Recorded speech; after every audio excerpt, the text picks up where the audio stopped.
Good morning. That's pretty loud, but Yes, it's very loud.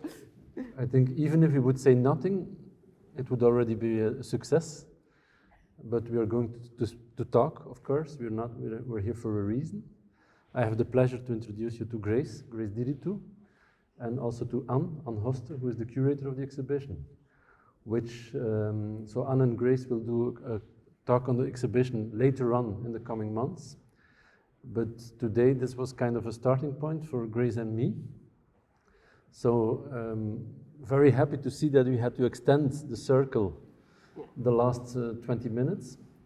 We will have a conversation, Grace and I, but of course we do hope that we have a conversation with all of us. And I would like now first to hand the word to Grace, as we will get started with a certain start. Yeah. So hello, thank you for coming. We're going to try to do a meditation now as a beginning exercise. Just make sure your phone is switched off so it doesn't interrupt. So I want you to close your eyes and try to sit either cross-legged or the most comfortable position, and try to put your hands holding up. Yeah. Keep your hands open and uncrossed. And of course, the museum is quite, it's open, so there might be noises to interfere with this meditation, but try to focus the best you can. So close your eyes and try to connect with the breath. Going in and going out. And as we connect with our breath, we bring our energy into this room, into this time, into this space.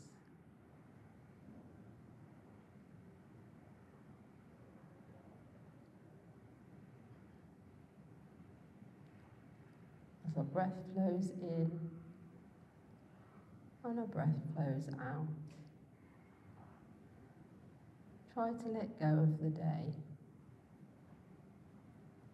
and focus on this moment together.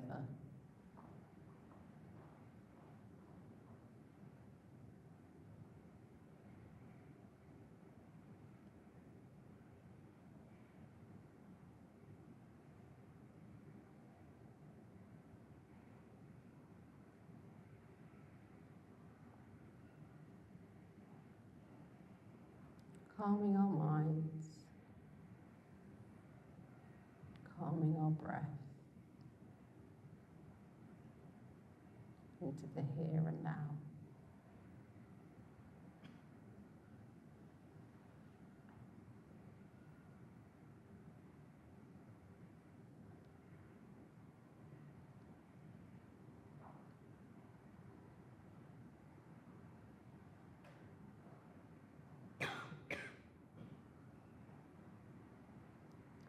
Just focus for a few more moments on the breath, going in and out, in and out, in and out.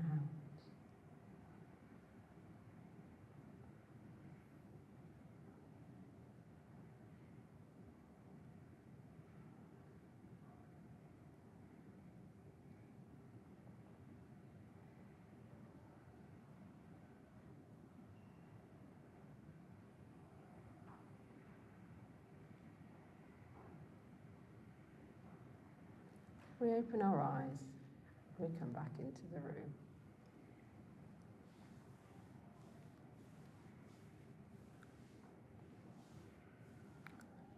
So I always like to start all the talks I do or gatherings with a meditation, because obviously we've all been rushing to get here or working or with the families. So it's nice to take some time to bring our body back into this space. And it feels appropriate because this is what the temple, the space that we're actually sitting in, was made for. But For our conversation, me and Philippe have been talking obviously for quite a few years now, and not only about the show, about many shared things. You know, we have a lot in common in terms of thinking about travels and different cultures and things, and we also share this drum. Maybe you want to explain a bit about the drum? Oh, good morning also from my side. Very, very happy that I already pronounced my happiness. But maybe I have to say something first, Grace. For me, suddenly I felt that the meditation was too short. Oh. And I tell you what I want to say with this. I remember when the two of us, we were in Cluj in Romania. That was my personal first experience with meditation. And it was difficult. I wasn't used to it, and I wasn't willing to access things I was not used to access. And so it took some time. And I have to admit that, like today, it felt as a kind of a very natural thing to do. So I was a bit disappointed that you say open your eyes. But nevertheless, we're not here for meditating also, but we're here for meditating about the exhibition. We're to meditate and to talk about different subjects. And indeed, Grace and I, we know each other for a while. And that's something, this is a drum. It's a drum from Nepal. It's an object used by shamans. And so I have a connection with Nepal. And one day I thought, okay, I give this to Grace. And so today it's also here. And Grace takes it around with her wherever she wants and can. And this drum will be with Grace as long as our collaboration will continue. And this last sentence is a very important one, because I do feel and I do think that the end of the exhibition will be the end of a certain chapter of our collaboration, but will be at the same time the start of another chapter. And this drum is for me something, it's good that it's present here, and it's also something which symbolizes a lot of the themes that we will be discussing. But maybe one very important element also, if you would ask me, why S.M.A.K did invite an artist like Grace? And of course, there is the kind of corporate answer to these things, like the very formal answer that you would expect from a museum director or from a curator. And of course, this is very valid and very logical to answer. But there is also something else, and this brings me to a certain moment, and I remember the exact spot. I was a bit in a difficult moment in my personal life, and we met by accident leaving the supermarket or entering the supermarket. And I shared something with Grace, and Grace was saying 2-3 sentences to me, which are personal, which I'm not going to share, but which was something for me like as if it was a kind of, an eye-opener. Or like a kind of, these 3 sentences were like a tool which gave me strength and maybe also courage and energy, and which suddenly were also gave me the capacity to flip the page to another side or to look at things from a very different perspective. And that's something I think why we're sitting together and the whole way how this exhibition is being conceived and the whole practice of Grace. This is something which makes me think on a word which might be a neologism, which maybe is a word which doesn't exist, but which is a word which is opposed to the idea of dialectical. We're living in a culture which thinks very dialectical, which thinks in antagonisms, which thinks in this or that, which thinks in male or female, which thinks in black or white, which thinks in nature or culture, and I could go on for a while. But I think Grace is inviting us not to look at things in a dialectical way, but in a multilectual way. which means suddenly we're invited to forget things we're supposed to know, or things we assume that we know, or things that we think we know. But we are invited to, open up registers of our being as a group, or as an individual, or as a museum, or as a society, as a culture, which suddenly is an invitation to explore connections which are not there yet, or also connections which might have been forgotten over the years. And this with two key elements which are for me core to why I cherish your practice. That is, on the one hand, an openness and a willingness to listen to any voice, to every voice, and this with a sense which where the hierarchical is being, challenged, and but knowing why hierarchy was there or has been there, but being challenged in the sense to look for methods or means where other forms of dialogue and justice might be possible. So that's for me, if you would ask me, but I asked it to myself. Yes. Why did you invite me to do this exhibition? Voilà. And the residency yes. as well. So that's my very personal answer as a human being. If you would ask me to answer the same question as a museum director, of course, many elements which I've been bringing up are also part of the answer, but also some other things are coming in. And one thing which is also being mentioned in the book and several of the wonderful texts is, as you might know, and for the ones who didn't know it yet, I will repeat it, we have the plan to build a new museum, a new architecture, a new building. But of course, as we know, a museum is not only bricks. Bricks helps, and a roof, a good roof helps, but mostly, or most important, it's what's happening under this roof. And of course, in this context, I think, the visionary mind that Grace is also like helping the museum and the team of the museum to find new other paths, or at the same time to say, okay, these paths have been walking on, and they were not that uninteresting. And that's why we invited Grace last year to be artist in residence. And being artist in residence in S.M.A.K doesn't mean that you have a studio somewhere and a key or a badge to enter the studio and you can come and work there, and at a certain moment of time the work is being presented. No, being artist in residence is an open invitation to the artists to engage with the museum as a whole, without any prescribed expectations, but with an openness that we try to fulfill as good as we can as the whole museum. The questions are that what the artist wants to do. And in the case of Grace, this was something different than the two former artists in residence. Grace has really been dealing with, we are about 50 people. I think you met all of them. Yeah. You spoke to all of them. You have been interviewing them. You have been working along with them.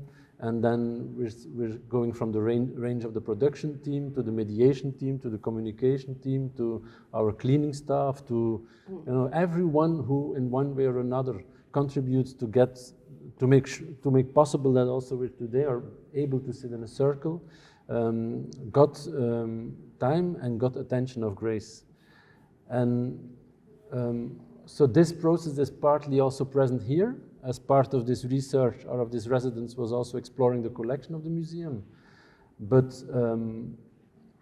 this experience will also in the near future bring to other things, which is maybe too early to say something about it. This I leave to you. But it's something which has to do for me with the key value that you should have as a museum. And that is something which is dear to me and which should be dear to our culture. For sure, in times we live in distress and we face like complex and difficult transformations, and that's the notion of generosity. I think I already brought up enough reasons why you're here. Like, Yeah. I mean, yeah, for me, I accepted the invitation because you gave me carte blanche. You said you can design the residency as you want. And for me, yeah, museums, as you say, it's not just the objects, it's the staff, it's the public, and how these three elements intersect. And also the chance to also be a kind of employee in the museum and get a staff badge so that I had access to basically all of the museum, and I could go to different departments and sit with the staff in their meetings, or, you know, observe them at work, and then also have these one-to-one interviews.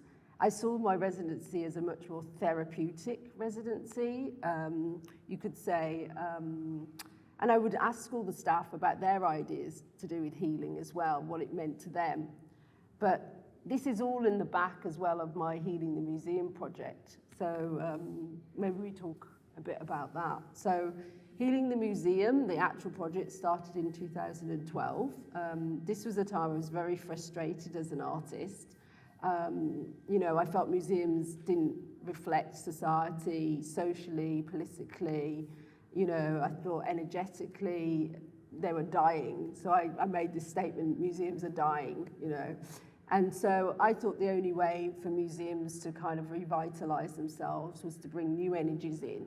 So my way of doing it was through beginning to work with meditation and shamanism, which I'd practiced in my private life for many years, but like bringing them into the museum, and also working with the collections in different museums differently, mostly ethnographic museums, you could say.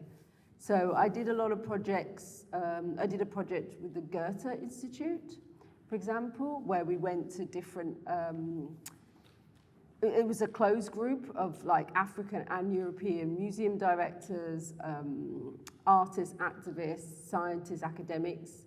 And we went to the African Museum in Brussels, we went to the museum in Barcelona, in France, in Italy, and it was all in the context of the Macron report, you know, the reports about restitution and sending objects back.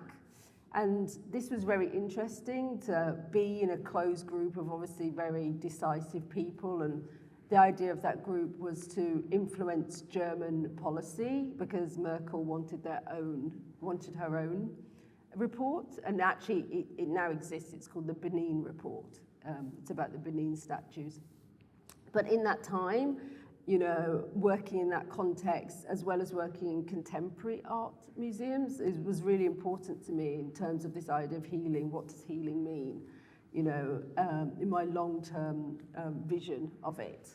And then, so, short story, you know, long story short, we end up in this museum in S.M.A.K, you know, and so for me, in this show, I've tried to decide and tried to design this idea of transformation, you know, that the audience can also participate in some sort of transformation. And so these things that you see where it says west, north, south, this is something I call the spiritual overlay. So this is a design element where the audience goes through different stages, you know, like the first room is about contemplation and deep time, and the second room is about protests, and the third room is about play, and then you have transition, and then you end up in healing. In a space that is being used a lot by the staff, but also by the public in different ways for programmed events, but also just casually the public gather here. And for me, that's exciting when we're thinking about how to reactivate a museum like S.M.A.K, especially, as you say, you're going to open a new museum, you know, in 2030. And I was very excited about being invited to be part of that conversation. So with the staff, we also talked about their fears about the new museum. You know, if the museum doubles in staff, what's that going to mean for all their relationships? Because they're, you know, there's 50 people, they're quite close, you know, it's like a family feeling. So what's it going to mean if the museum doubles in sign? How is it going to work? And I think it was very useful for the staff to have someone neutral, you know, to talk about their ideas and feelings about this. And I think, you know, when new museums are built, normally you always think about the architectural competition, which is exciting. and like the infrastructure and the financing, the bureaucracy, you know, the logistics, but the energy and what that means in terms of the collection and the people who work in the museum are kind of always secondary things, and I think they need to be much more integrated at the beginning of the conversation, you know, because the museum has to last. Museums shouldn't be built to last 20 years, they should be built for longer, you know, so, you know, my ideas about deep time, it's like we need to think longer, I mean, at least 100 years, 1,000 years, you know, so, yeah. Maybe it would be nice to go in a bit on this notion of healing, Grace. Yeah. Because imagine if you would ask 10 people of us what means healing to you, we would get 10 different answers, no? Based on your proper experiences, your proper interests, and so on and so on. But maybe it's nice for us to, you know, your idea of healing, or the importance that you pay to healing is also, of course, based on the fact that you have been in different communities all around in the world, participating in like in an ashram or in other places, like in longer periods or shorter, being off the grid really.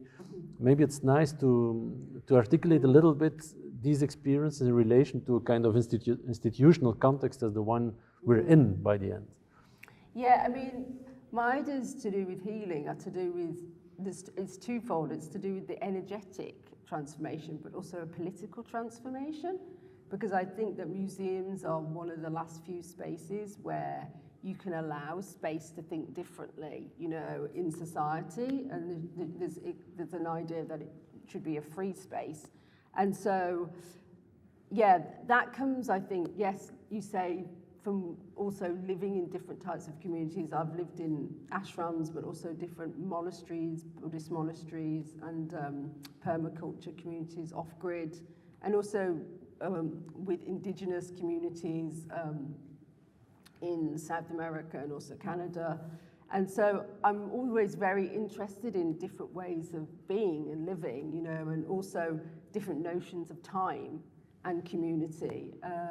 For example, I took the drum last year to Australia, and I was lucky enough to have a fellowship there, which meant I could see white Australia, but I could see Indigenous Australia. And this was really important, and I was with Brooke Andrews, an Australian Aborigine artist, who's actually we have a really great conversation, artist to artist, about the problems of us working in, you know, the global north and the global south, what that means for us as artists. And yeah, so anyway, he took me to a homeland, an Australian homeland. I took the drum there as well, and I shared the drum.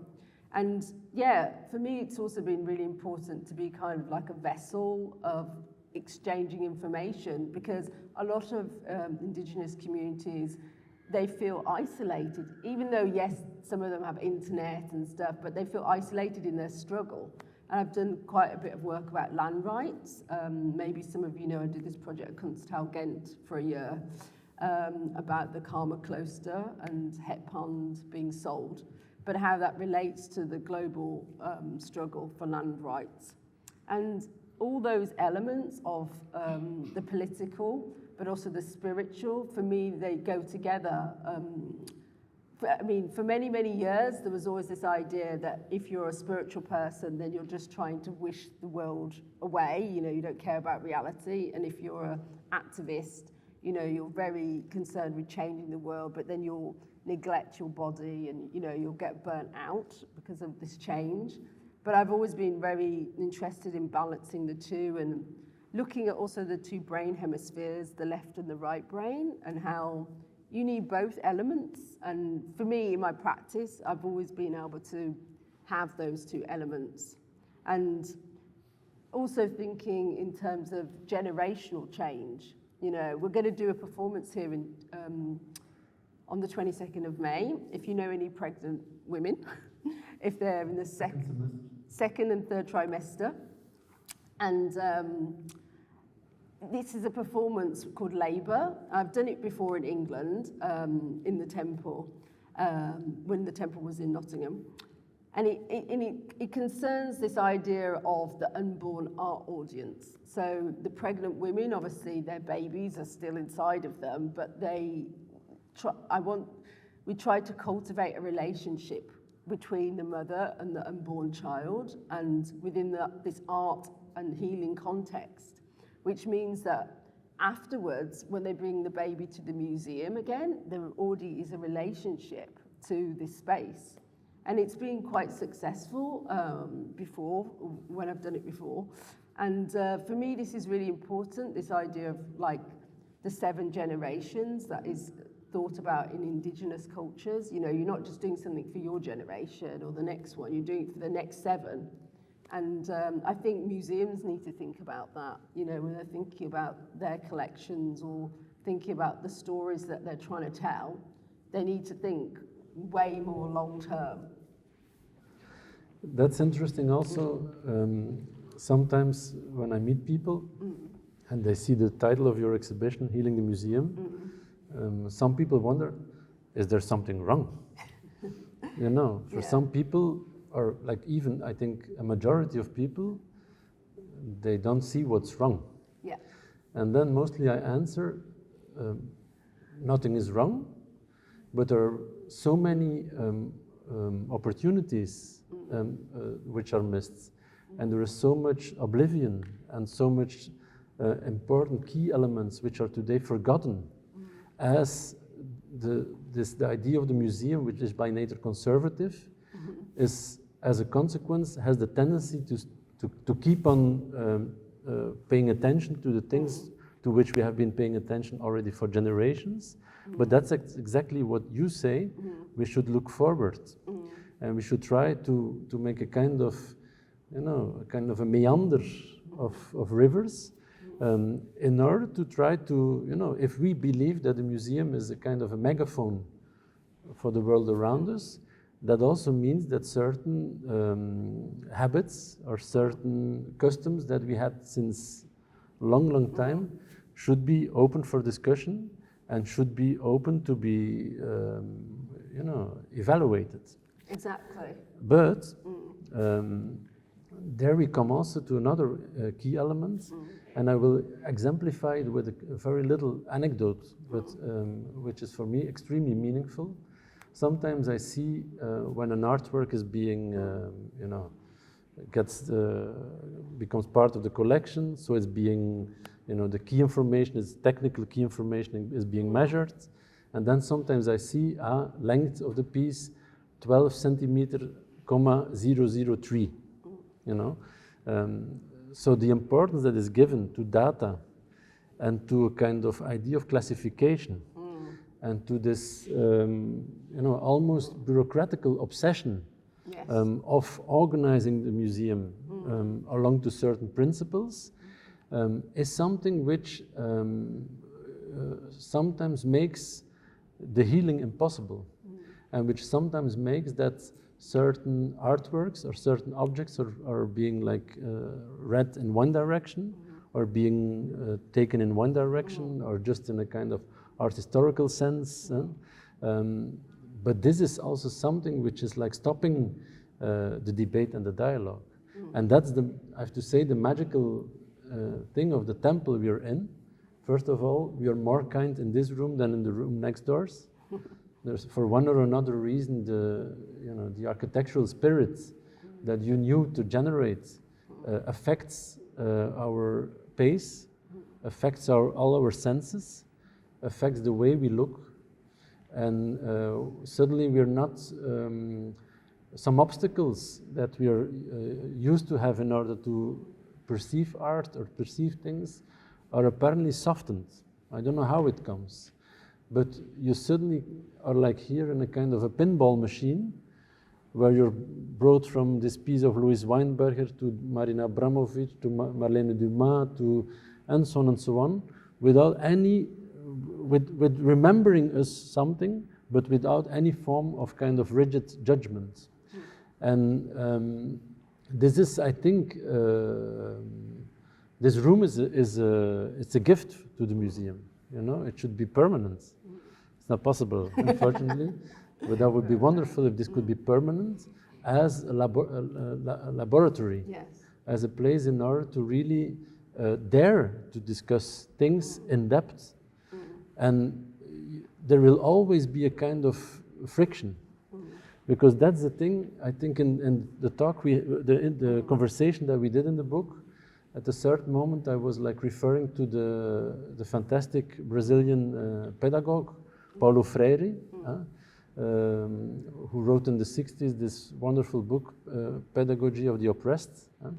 And at a certain moment of time he's bringing up that we should not try to change the world, but we should try to change the ones who are going to change the world. And that's a beautiful idea, which I think we should not try to change the museum, but we should try to change the ones who are going to change the museum, which means the team of the museum, but which also means the public, but which also means the political apparatus who makes things possible. And then you see that nowadays also the media have a kind of very problematic role in order to make this healing or this change possible. Yeah. So the healing of the museum is also healing who takes place in a much wider constellation, in a much wider landscape than the museum itself. Yes. And that's for, I'm happy that Katrien is here, for instance. I will say 1 minute something about it. We have been in touch with each other in relation to the climate and the climate challenges that our planet is facing and that we all are facing. And I was advocating the actions that Extinction Rebellion was doing, and not all of my colleagues were like took the same point as I did, or as we did as a museum. On the contrary. But I think that's also part of the healing of the museum. Try to engage in a dialogue, trying to engage in a debate, and also making room and making room for respect for people who, from a voluntary position, may take an engagement which has to do by the end about the things that we do together. The fact that we are here in this circle is that because we take care. We would like to take care of each other, but we also like to take care of art and culture in the broadest sense of its definition. So we also would like to take care of all the connections that you try to reestablish or try to pop up again. And being with the left and the left and the right part, and having other forms of knowledge and other forms of activity. And you know, it's a conflict, it's ambiguous, it's paradoxical, because you have the bureaucratic apparatus on the one hand, and the whole kind of scheme of legitimization on the one hand, but at the same hand, the intention or the belief that there is a way to come to forms of transformation. And they should be plural, and they should be like, you know, and in that sense, this room for me is also kind of a kaleidoscope. You know, if you turn, as a child, I had this kind of kaleidoscope, this very simple cardboard cylinder with little shiny things in it and a mirror or something, and you turn and turn and turn and turn, and you keep on turning, and every second it's different, and but at the same time the same. And it's nice because all this kaleidoscope is like a cosmos involving everything, and each time everything is related to all the things together. But I think in this room especially, because my ideal way of working is to work without categorization. You know, so here you can see there's no labels in the show. I'm also doing a show at the FUMU in Antwerp at the Photography Museum. It's quite a big show. It's on now till the end of the year. And in that show, there's like 200 photos, and there's literally no labels, and you have to make the story yourself. You know, it's important, I think, as an audience that you have the freedom in your own mind to make associations, and that museums don't give you too much information. We have the information if you need it in the brochure, but you don't actually need it at first. You know, as a viewer, you know, I want you to look at the artworks and interact with the artworks on an instinctual point of view. And that actually really does connect to do with politics and political change, you know, and I've seen that in my own practice. So in the Healing Museum, I've been doing these performances, these shamanic performances for, I don't know, over 10 years. And I did one in Brussels in 2018. So I was working with two groups of people. One group was refugees and migrants, and the other group were members of staff who worked at the UN, NATO, and in the EU Parliament. And so I kept them separate for 4 months, and I gave them free meditation classes and free visualization classes. And then I brought the two groups together to do a shamanic performance. And they all went on their shamanic journey, and most of the things they saw were to do with climate change. You know, they saw a lot of quite horrific things, and, you know, but what was amazing, you've got different types of people that never meet unless there's a problem. So in the same room that you have a refugee, you have like a woman working, the head of the terrorist department, you've got a high court judge, you've got an intern, you've got an activist, and, you know, when everyone lies on the floor together to go on the shamanic journey, their power dynamics change. You know, they're just bodies on a floor, and they're invited to go in this group activity. And many amazing things came out of that performance. So, for example, a woman, she worked in the Foreign Office, and she saw something about climate refugees when she was in her on her journey. And so afterwards, she decided to write a paper for the EU Parliament, and also start a think tank to think about how to change the law in terms of climate change refugees. And so, you know, because normally when you come here as a refugee, you can come for asylum if you come from a war or a genocide, but you can't come for climate reasons. So she wants to change that. So for me, it was really amazing that out of this very spiritual, performative, artistic thing, this very practical thing of a parliament paper and of a think tank. So I think it's possible, you know, for the two brain hemispheres, these two elements to be brought together, you know, and I guess it brings us to this work as well, you know. Do you want to? Yes, I want. No, but before something else, if you don't mind. Also, sometimes I think, when I think on the exhibition and on you know, reading in the book and also like having around me the other books that the manual, and then sometimes I think, okay, and also from the museum, or when we're like having a staff meeting, and you know, healing the museum, but for whom? Yeah. That's a question which is sometimes it's a complicated one, because we have to admit that globally museums mostly cater middle class people belonging to the higher income category.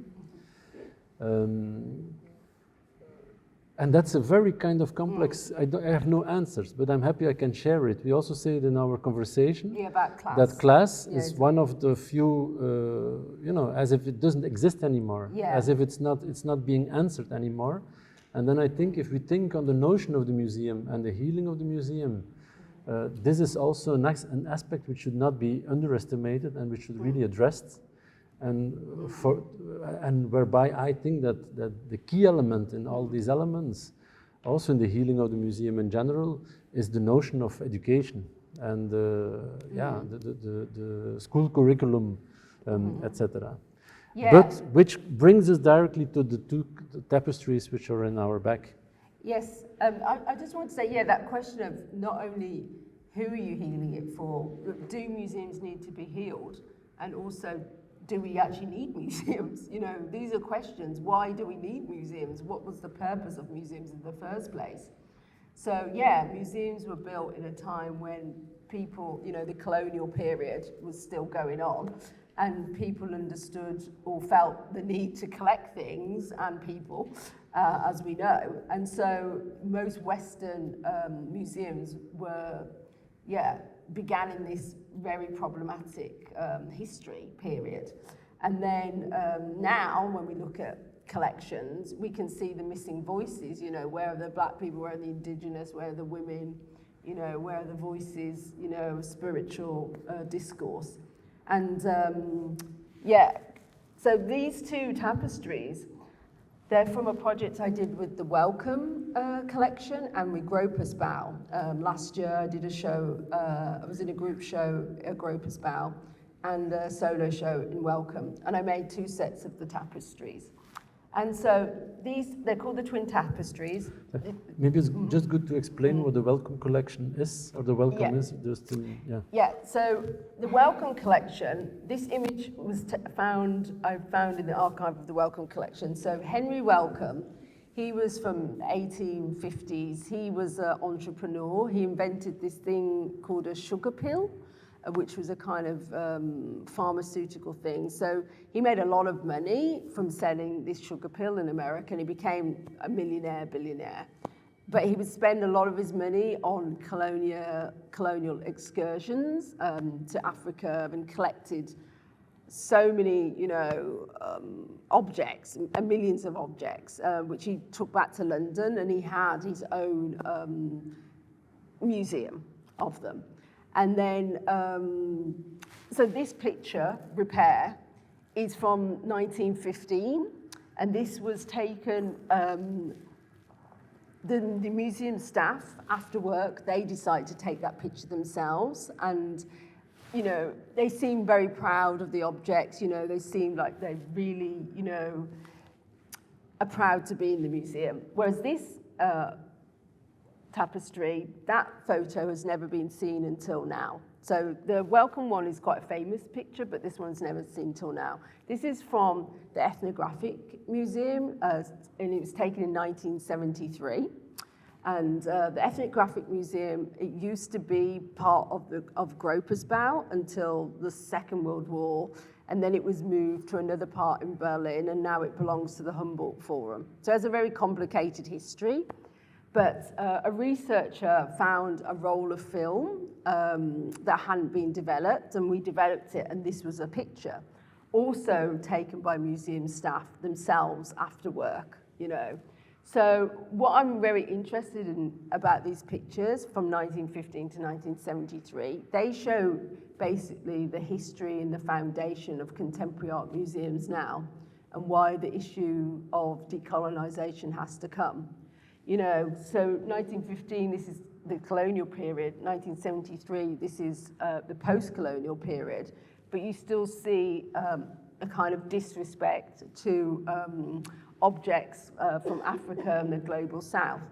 So the 1973 image, it has much more of a playful, you could say, sitcom feeling of that time. But actually, they're sitting on top of a throne from the Cameroon. The King of Cameroon gave this throne to the German government in the 1930s as a diplomatic gift, but they were expecting to get it back, but now it sits in the Humboldt Forum.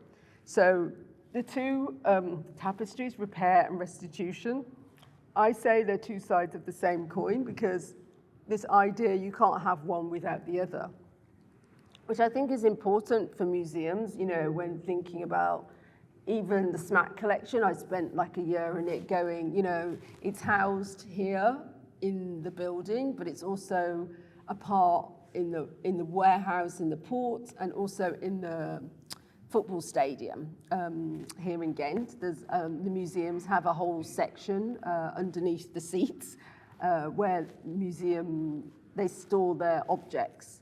And so, yeah, I guess, you know, one question is about, you know, the history of S.M.A.K and, you know, collecting, and what you think is, you know, important in terms of these conversations going forward, you know, for the future museum.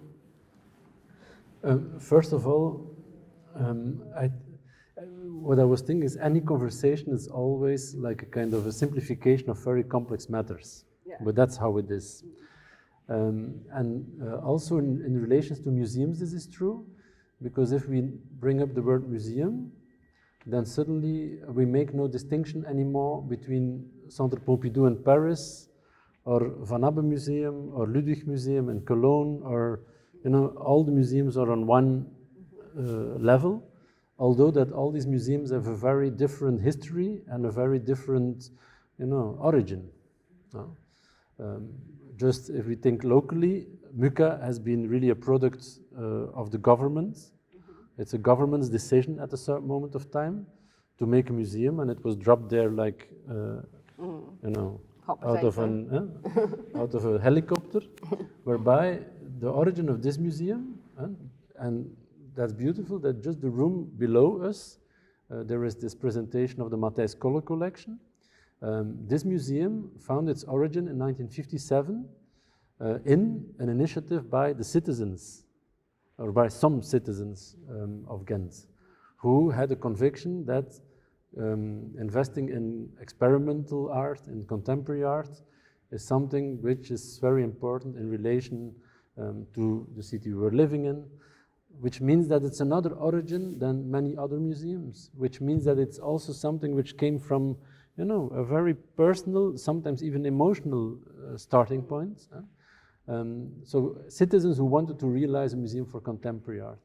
And I remember one conversation with a French curator who was saying, and how come that in 1960, with the independence of Congo, that this is not represented in your collection?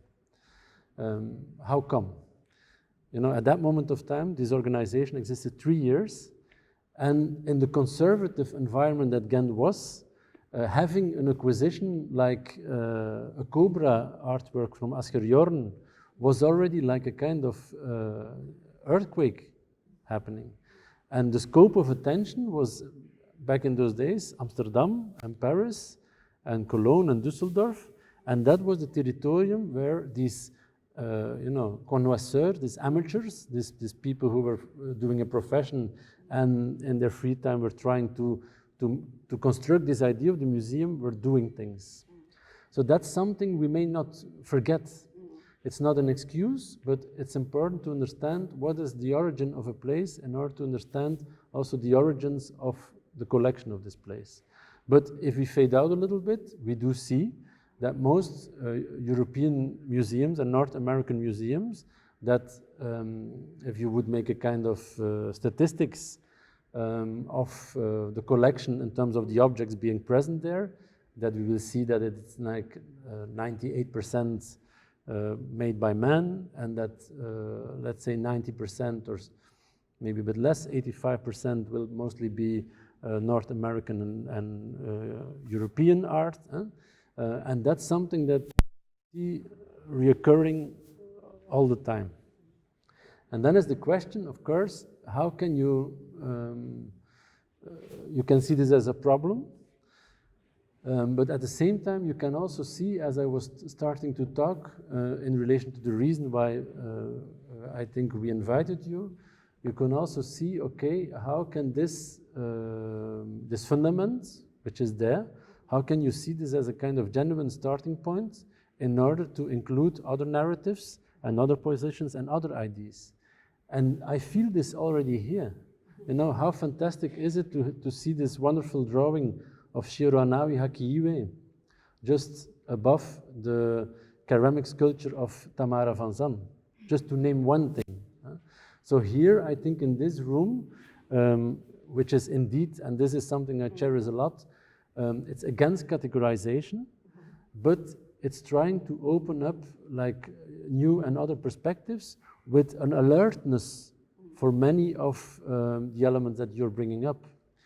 And this is what I think, we are so also in museums, when we think on a collection, we're object junks. The only thing, when mostly we think on an artist, and it's on an object.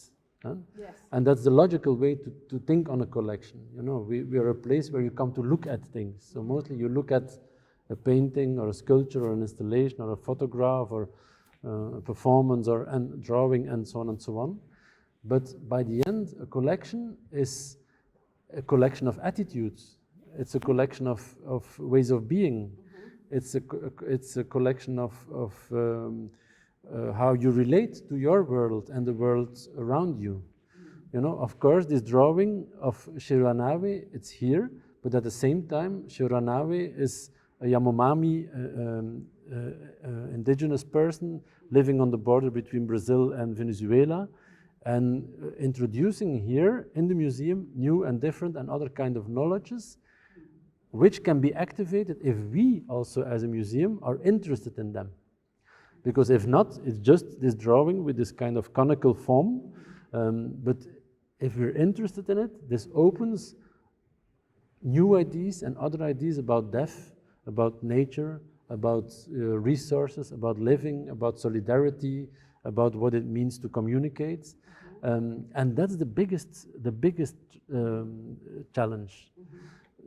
It's not so difficult, I think, to transform a collection in terms of some new parameters. It's much more difficult how to make the collection speak. Yeah, definitely. Yeah, I mean, for me, you know, picking all these objects, the challenge was to think about, I feel like there's missing voices in the museum, but there were certain highlights in the collection where I thought if I brought them together, it will become stronger, you know, the stories about ecology or about community or about the indigenous, because they'll play off each other. And that was what was important, the conversations between the objects, you know. Like you say, maybe we should open up with the time. Yeah. You can miss this. We can talk about that. But Okay. Questions? Yeah. Time is running, and Grace and I like to talk. Yeah, we could talk for hours. It's also Sunday morning, of course, so we will be gentle. Maybe, hello? Can we have the microphone for the public? So what we scheduled was still an excerpt from the book to read in a kind of a dialogue, but if you buy the book, you can read it at home. And then, of course, something which at the end would be nice to elaborate just a little bit about it is something which is present in our bookshop downstairs, which is Cover Slut, like a whole series of fantastic items from yoga mat to the T-shirts, the tote bags, and so on and so on. Yeah. Maybe I should say something about Cover Slut. So Cover Slut is a, you know, because I work also with social practice, so it's a project I started about fashion and economics, so everything's pay what you can.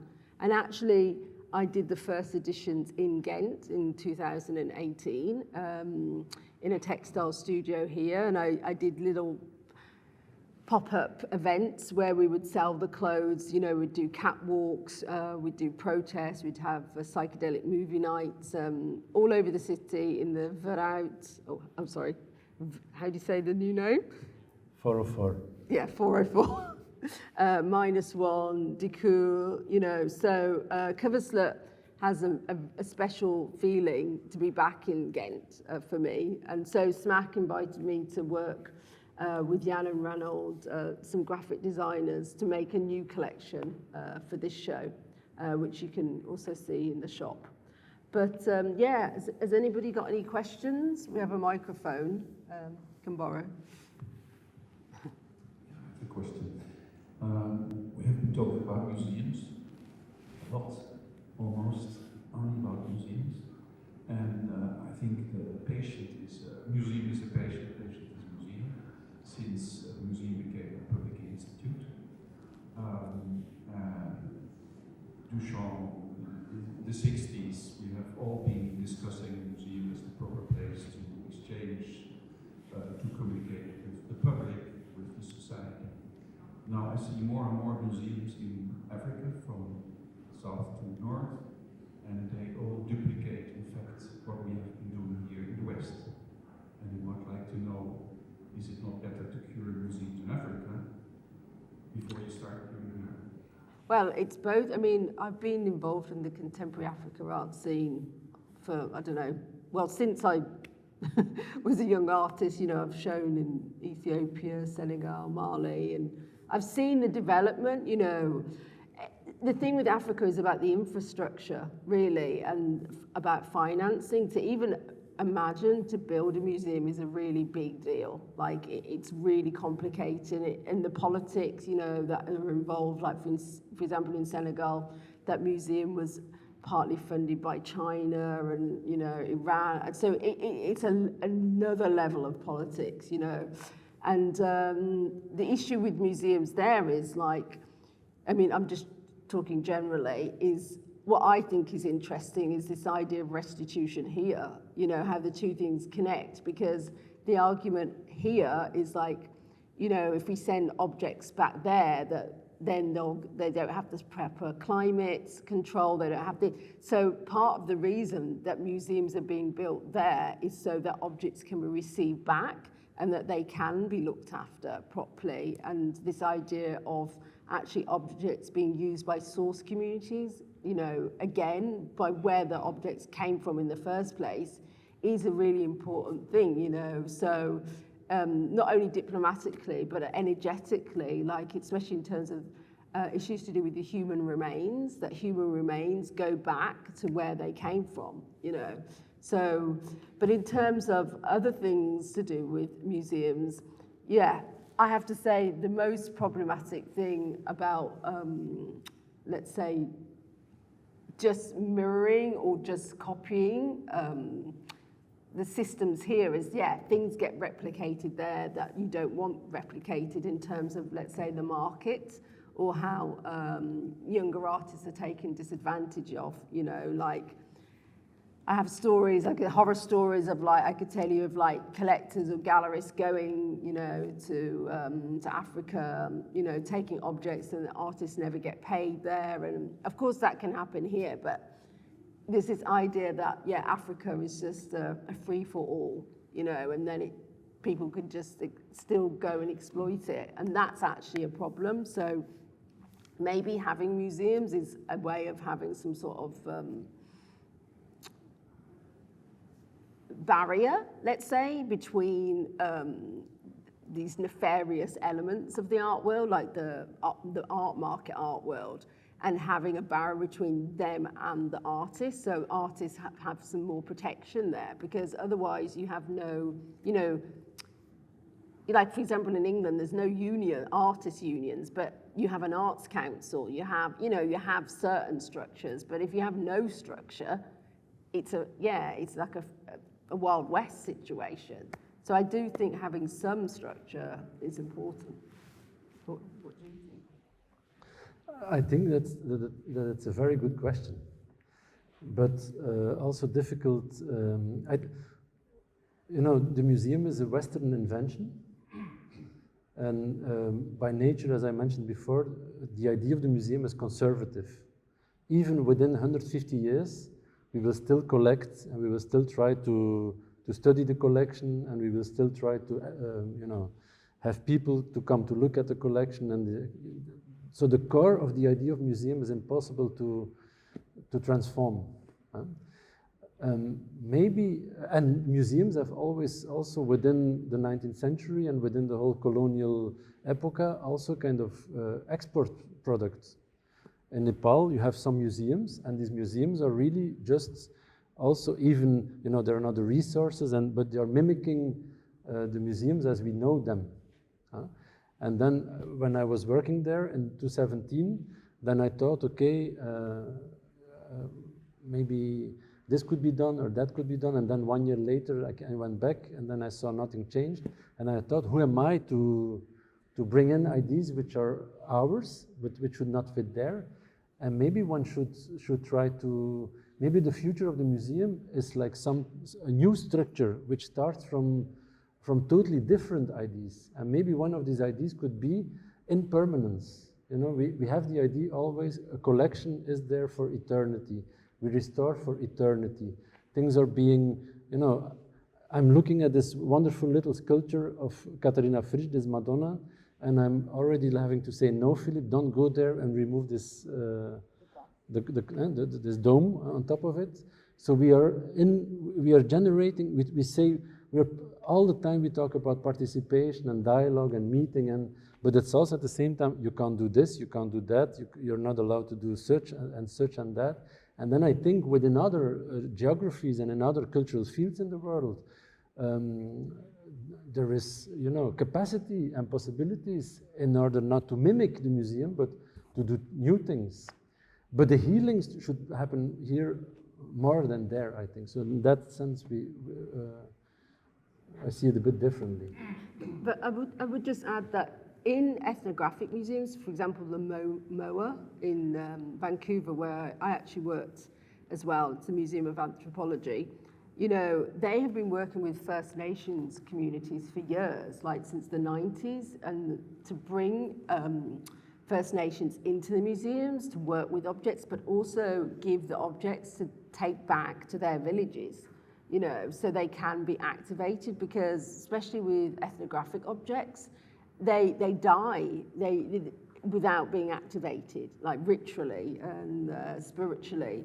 So this exchange of energy is really important, you know. I mean, I'm doing it right here in this show within a contemporary situation, but I've also been doing it in ethnographic museums. And to me, yeah, you need to do it in both at the same time. It's not like you just focus on ethnographic, then you forget about the contemporary. It's a balance. Is there any more questions?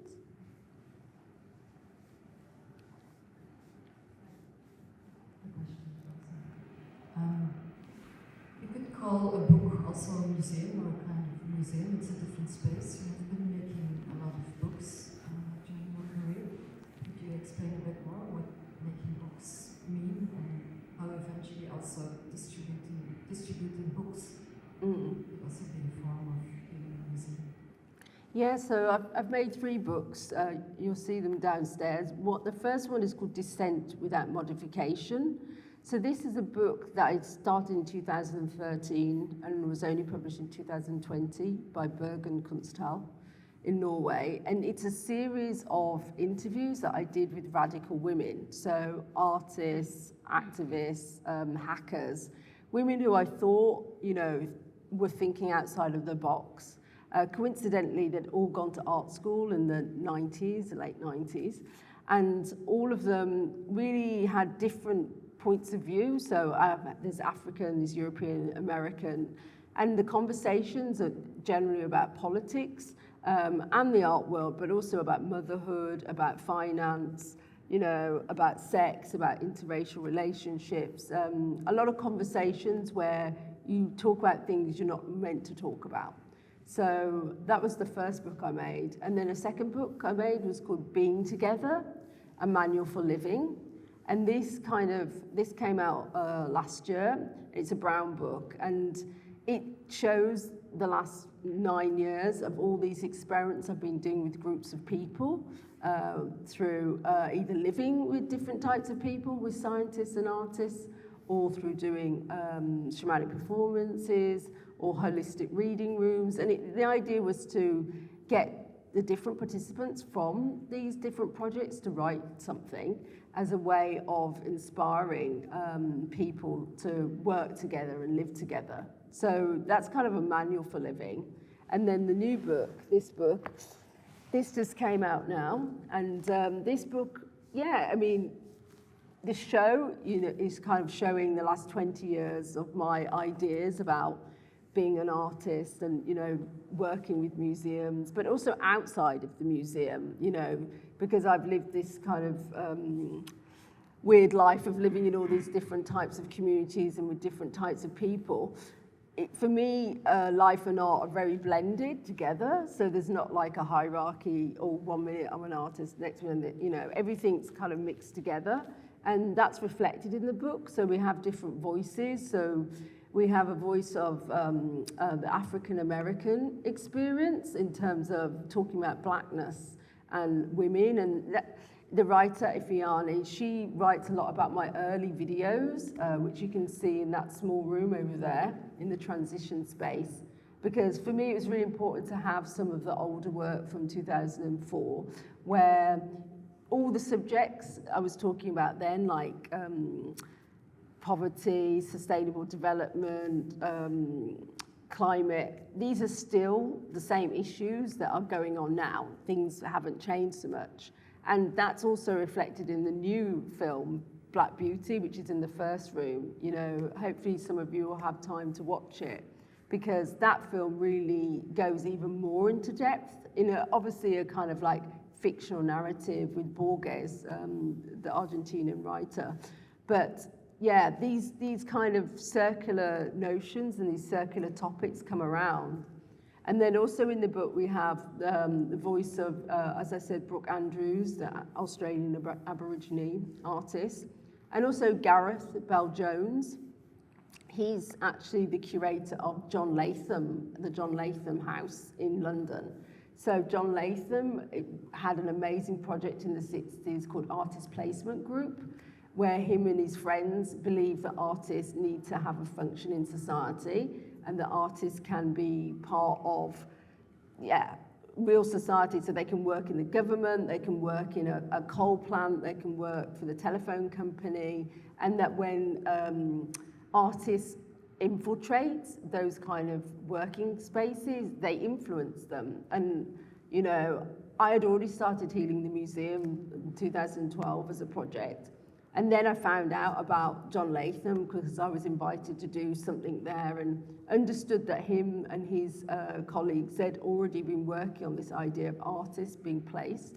And so the room with the carpets, it's like a room with there's carpets on the walls or on the floors. That's kind of dedicated to that. And so there's a longer conversation about that way of working as well.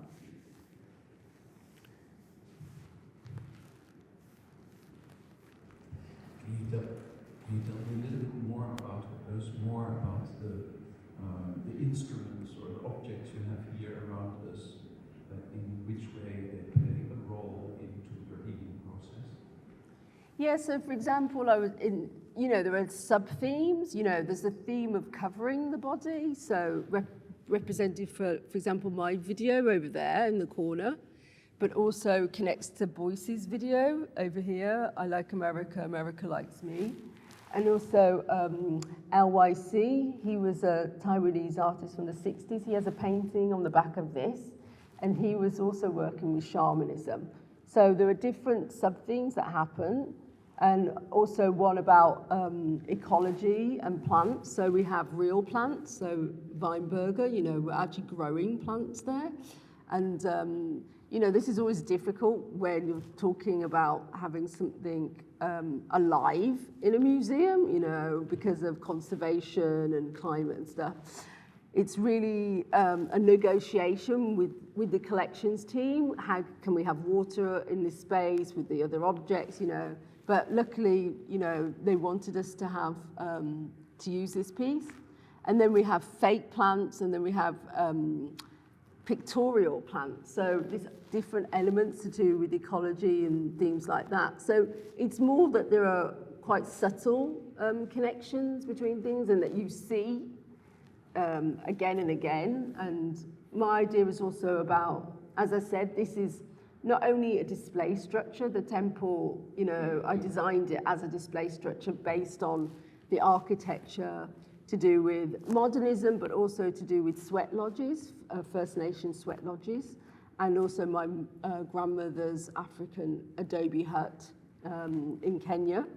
So these three elements came when I was thinking about the design of the temple, but also that it is a community space, you know, and that's actually really important in terms of activating the objects and the space.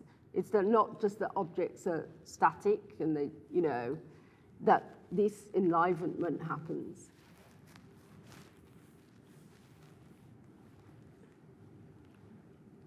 Okay, so a question?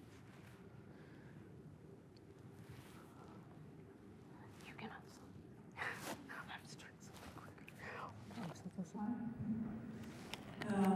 Not really a question, maybe. I would just like to share this. I think it's a really special, amazing place, and I'm very grateful for this conversation.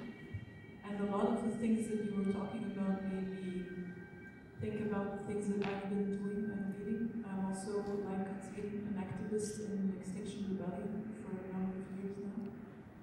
And lately I've been reading this super interesting book by Hugo Hein. Don't know if you know him. He's a British author.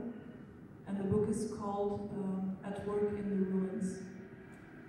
And, you know, I was thinking about this space as a temple, but also there's this notion of a ruin.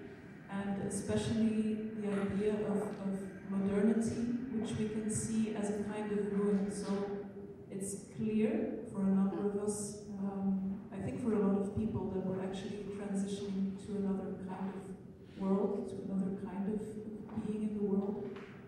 And Dugothein, in this book, he talks about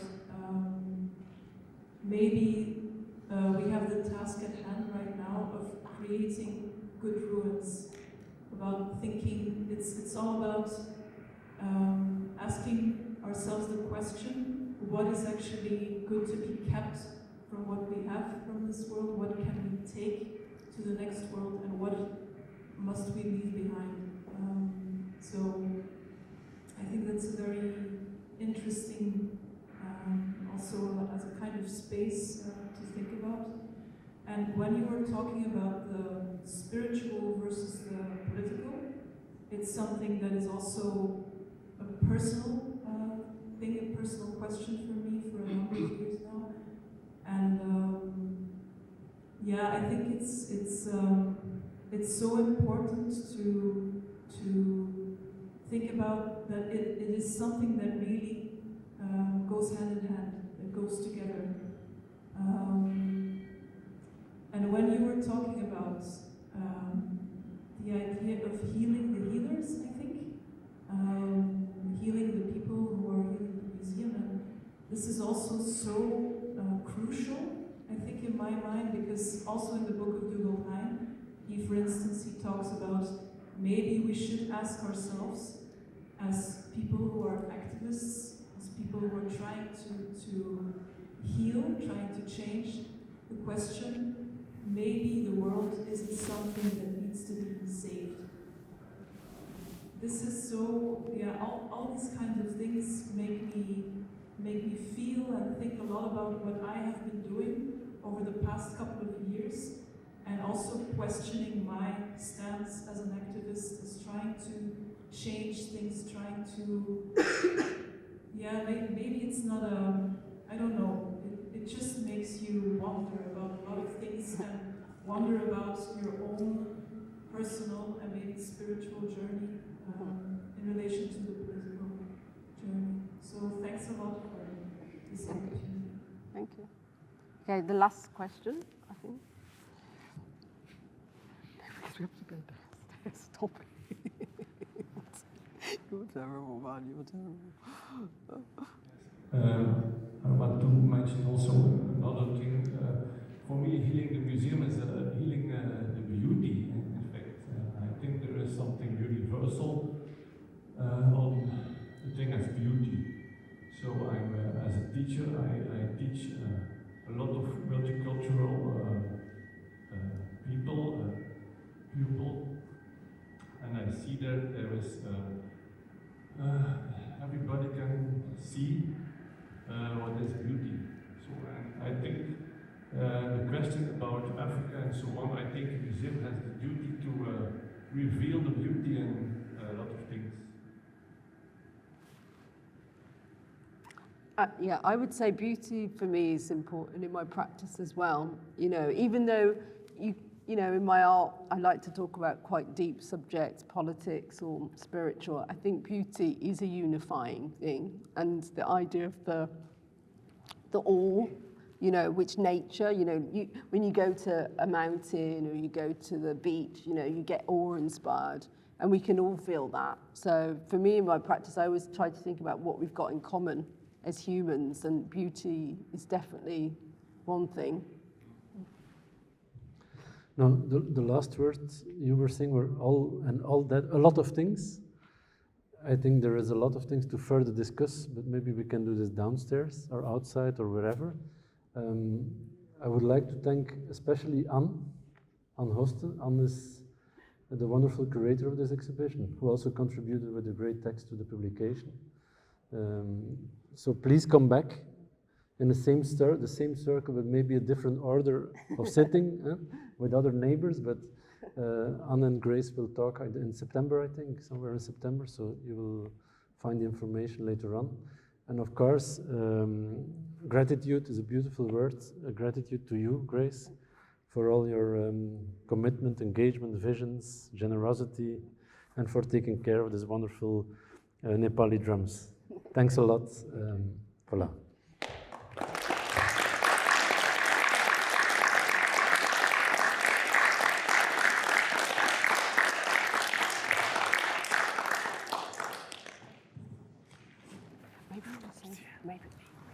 Maybe say we're going to be downstairs signing the book. Pardon. One more thing. Grace will be downstairs for the ones who would like to buy a book. Grace will be there to sign the book if wanted.